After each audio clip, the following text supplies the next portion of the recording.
இது பார்க்குறதுக்கு அழகா முத்து முத்தா மணி போல் தொங்குதே அப்படின்னு பார்க்குறீங்களா? இதுதாங்க லெமன் ஒயினோட ஃப்ளவர் வந்து பூத்து முடிஞ்சதுக்கப்புறம் இந்த மாதிரி எலுமிச்சப்பழம் மாதிரி காய்கள் வந்துட்டு வைக்கும்.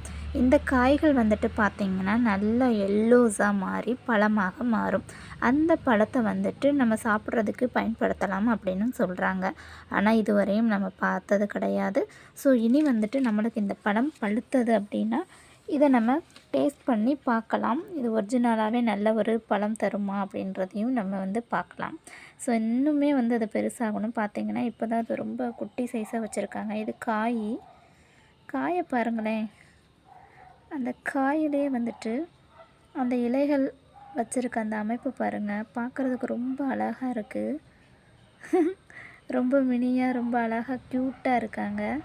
ஸோ இந்த காய் கொஞ்சம் இன்னும் பெருசே ஆகணும். இந்த பாருங்கள், இதுதான் இப்போ தான் கொஞ்சம் பெருசாக இருக்குது. இது வந்து கொஞ்சம் குட்டியாக இருக்குது. இது வந்து நல்லா கொடி மாதிரி வளரக்கூடிய வெரைட்டி.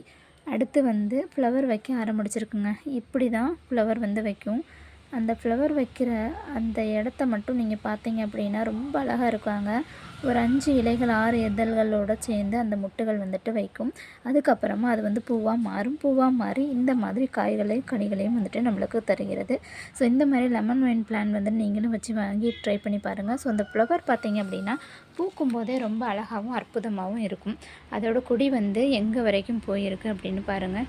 இதில் நிறைய இடங்களில் வந்துட்டு முட்கள் அதிகமாக வந்துட்டு இருக்கும். முள் வந்துட்டு அந்த இலைகளுக்கு கீழே இந்த கணு பகுதிக்கிட்ட நம்ம ரோஜா செடிகளில் இருக்கும் இல்லைங்களா? ஸோ அந்த மாதிரியான முட்கள் வந்துட்டு இருக்கும். ஸோ இது ஒரு நல்ல ஒரு பிளான்ட்டு, கொடி வகையை சார்ந்த ஒரு பிளான்ட்டு. இதில் பழம் பூ எல்லாமே வந்துட்டு நிறையா பெனிஃபிட் உள்ளது தான். ஸோ நீங்களே இதை வாங்கி ட்ரை பண்ணி பாருங்கள். நெக்ஸ்ட் வீடியோவில் பார்க்கலாம். Happy gardening.